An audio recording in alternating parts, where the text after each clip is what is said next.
is it that we don't seem to be able to adjust ourselves to the physical environment without destroying it?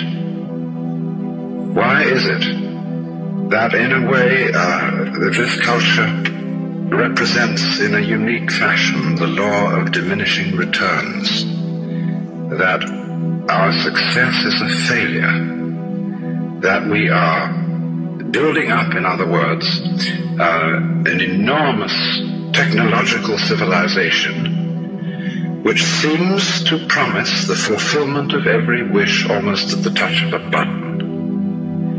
And yet, as in so many fairy tales, when the wishes finally materialize, they're like fairy gold. They're not really material at all.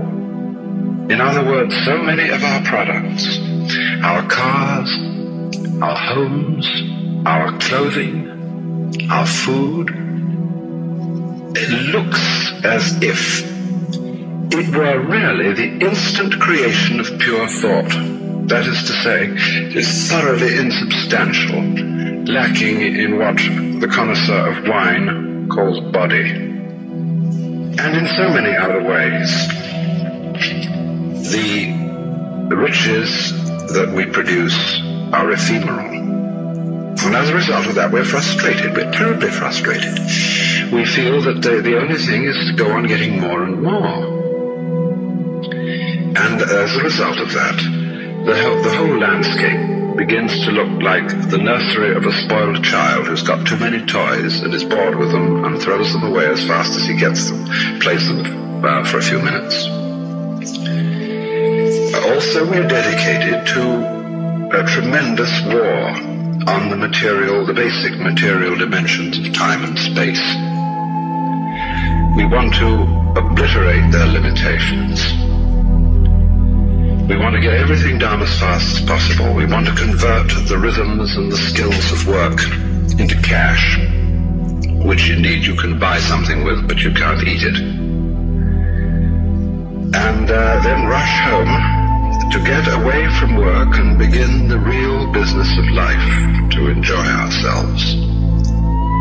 You know, for the vast majority of American families, what seems to be the real point of life, what you rush home to get to, is to watch an electronic reproduction of life.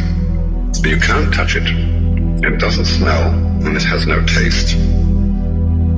You might think that people getting home to the real point of life in a robust material culture would go home to a colossal banquet or an orgy of lovemaking or a riot of music and dancing.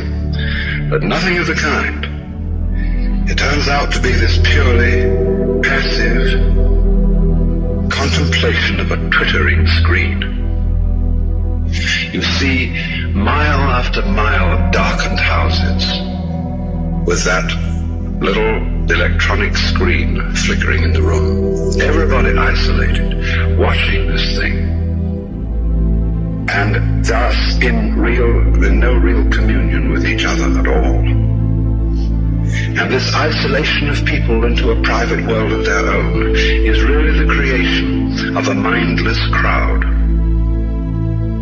And so we don't get with each other, except for public expressions of getting rid of our hostility, like football or prize fighting. And even in the spectacles one sees on this television, it's perfectly proper to exhibit people slugging and slaying each other, but oh dear no, not people loving each other, except in a rather restrained way. One can only draw the conclusion that the assumption underlying this is that expressions of physical love are far more dangerous than expressions of physical hatred.